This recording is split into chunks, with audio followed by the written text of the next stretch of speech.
ఈ రోజుల్లో మనం ఉన్న బిజీ లైఫ్లో ఉద్యోగాల పరంపరలో ఆడవాళ్ళు కూడా బయటికి వెళ్ళక తప్పదు.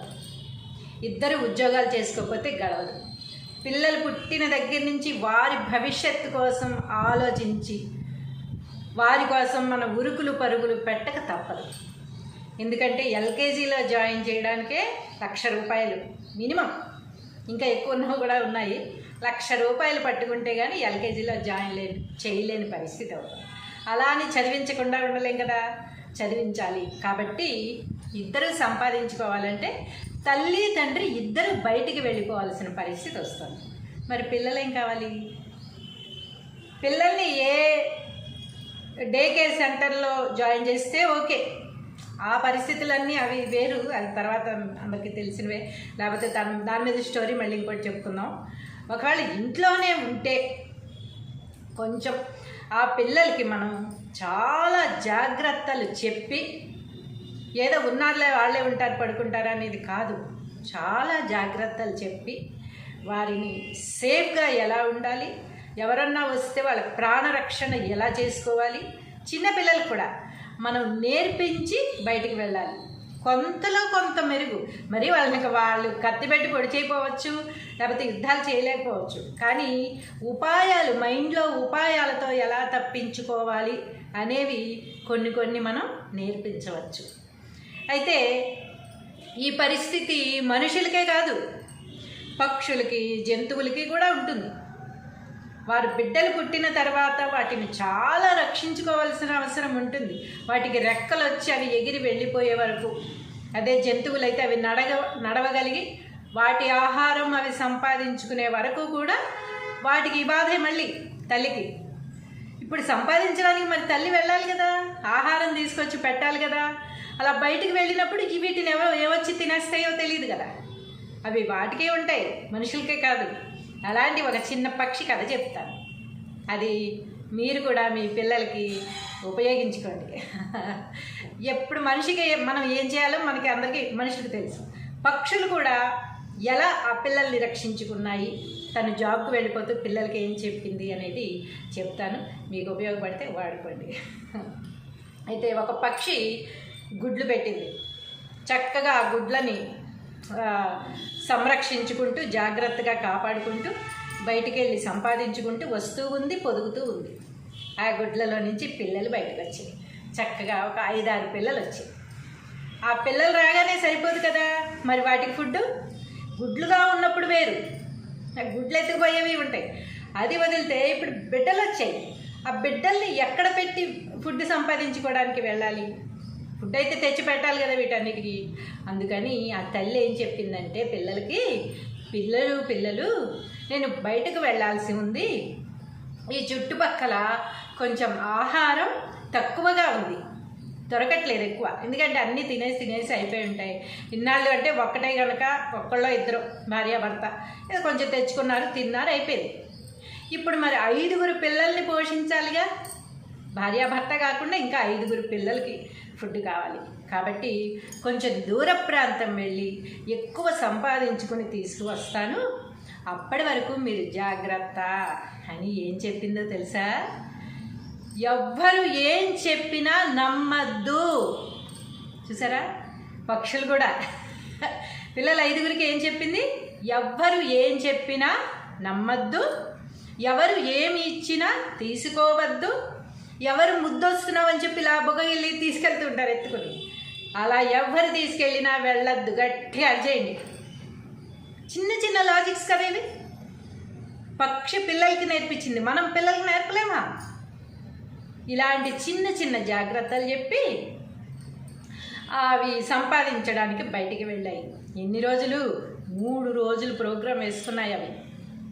3 రోజుల తర్వాత వస్తాము, మీరు 5 జాగ్రత్తగా ఉండండి అని చెప్పి ఆ 3 రోజులకి సరిపోను ఫుడ్ వాళ్ళకి ఏర్పాటు చేసి అది బయటికి వెళ్ళింది తల్లి. సరే, తండ్రి ఏమయ్యాడనేది కొంచెం పక్కన పెడదాం. తల్లి బయటికి వెళ్ళాక ఇదంతా చెప్పడం అని కాదు, తల్లి బయటికి వెళ్ళడం నక్క చూసింది. ఇంకేముంది, నక్క చూస్తే సరే, నక్క చూసింది కానీ నక్క చాలా తెలివైనది, వెంటనే తినేస్తే నక్క తినేసిందని తెలుస్తుంది. అందుకని ఏం చేసింది, పిల్లల్ని మంచి చేసుకుందామని వచ్చింది.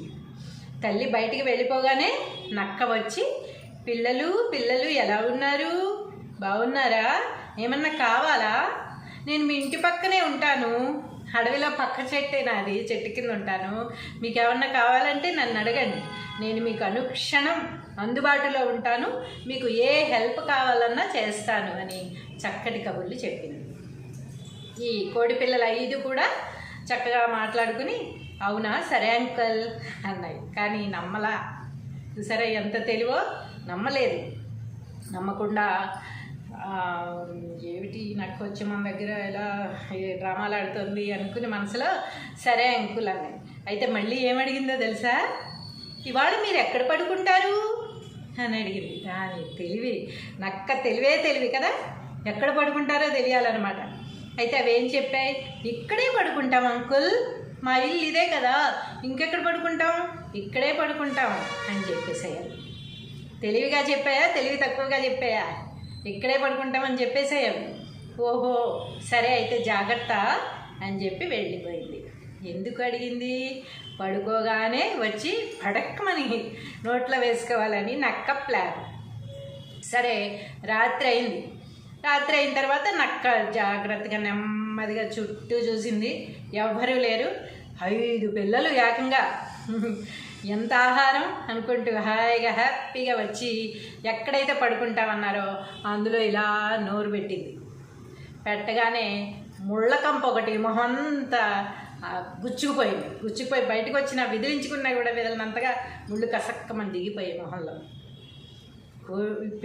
కోడి పిల్లల తెలివి చూసారా, అందులో ముళ్ళకంప పెట్టేసి ఇవి వేరే చోట పడుకున్నాయి.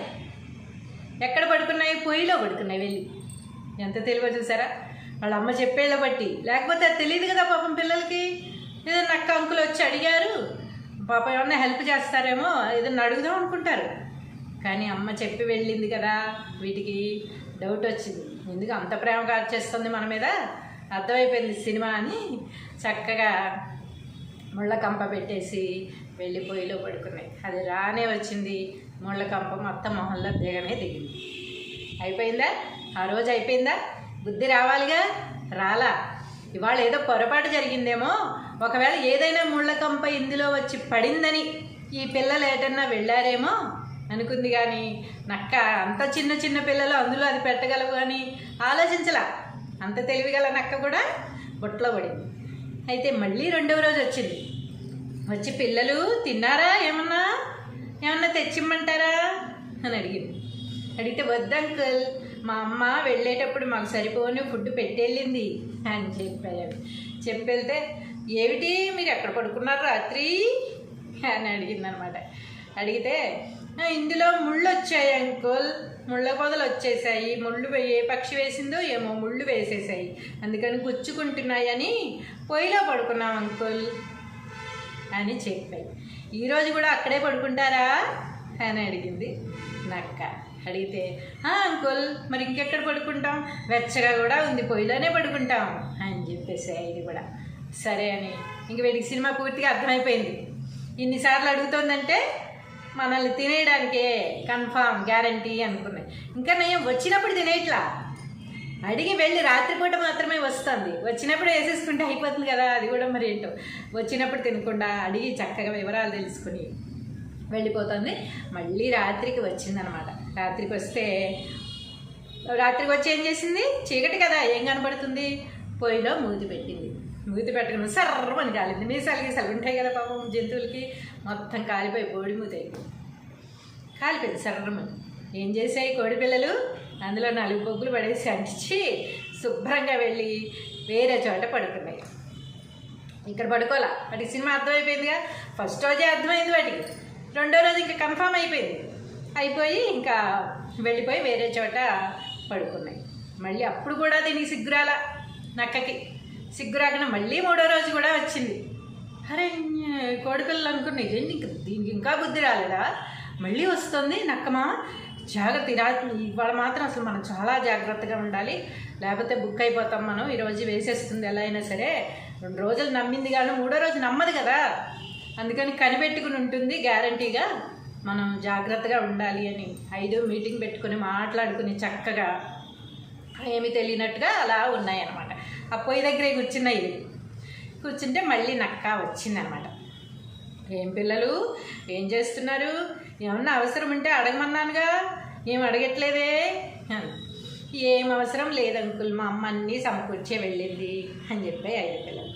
సరే కానీ ఏడు పరిస్థితి, రాత్రి ఎక్కడికి వెళ్ళిపోయారు ఏమిటి అంది.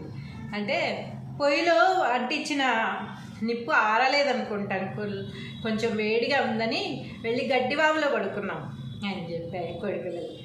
పొయ్యిలో పడుకోకుండా గడ్డివాములో పడుకున్నాము, ఎవరో పొయ్యి అంటించి వదిలేశారు, ఆ నిప్పు ఆరలేదనుకుంటా, కొంచెం వేడి తగిలింది మాకు, అందుకని గడ్డివాములో పడుకున్నాము అని చెప్పారు. దీనికి దొరికింది కదా, మరి వాళ్ళ పరిస్థితి ఏమిటి అని అడిగింది. గడ్డివాములో బాగుంది, వెచ్చవెచ్చగా చల్ల చల్లగా ఉంది, మేము అక్కడే పడుకుంటాం వాళ్ళు కూడా కోడి పిల్లలు చెప్పేశారు. ఇంకెందుకు అడుగుతుందో ఆ మాత్రం అర్థమైపోయింది కదా వాళ్ళకి. ఓకే అని ఏం చేసాయి, 3వ రోజు చక్కగా ఇంటివి పడుకోవడం గిడుకోవడం లేదు, కాపలా కాసేసాయి. వీళ్ళు 5గురు ఉన్నారు, అదొక్కటే.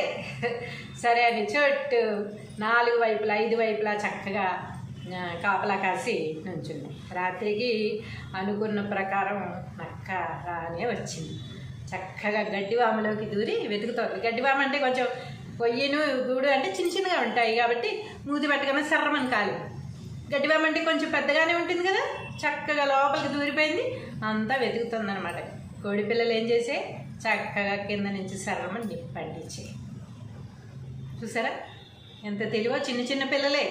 తల్లి ఏం చెప్పింది, ఎవరిని నమ్మవద్దు, ఎవరేమిచ్చినా తీసుకోవద్దు, ఎవరైనా మీకు కానీ బలవంతంగా ముద్దు పెట్టి రమ్మని పిలిస్తే గట్టిగా అరవమని చెప్పింది. అందుకని ఇవి గట్టిగా వచ్చినా వాటికి పట్టించుకునే వాళ్ళు ఎవరు ఉంటారు నక్క నుంచి. అందుకని ఏం చేసాయి, వేరే జంతువు వచ్చి తినేయచ్చు, గుడ్డు పిల్లలు కదా పాపం.